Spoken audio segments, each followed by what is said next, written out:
This blog on diversity and the need for diverse books came about, I think, as a result of Walter Dean Myers and Christopher Myers' pieces in the New York Times.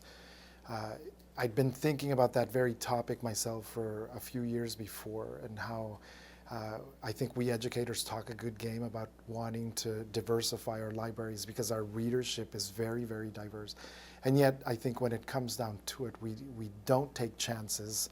There's always the educational system that we have to sort of convince to bring in diversity, to introduce our kids to the very notion of diversity and how it's a real thing and it's a real awesome thing to celebrate.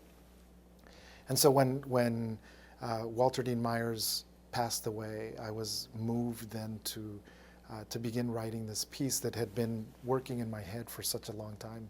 And it worked out that way. I think there is this sort of urgency now that the Myers father and son team brought up in their pieces.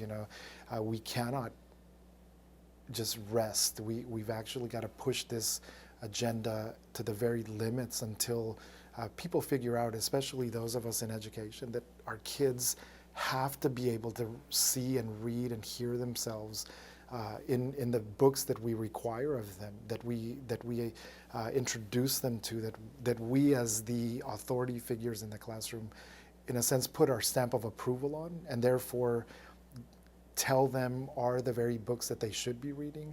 And when we exclude them from that validation by making them read nothing but books about the dominant class, it does harm to these kids, and I think it has almost everything to do with the amount of illiteracy that we experience year after year, and it gets worse, it seems, as the years pass.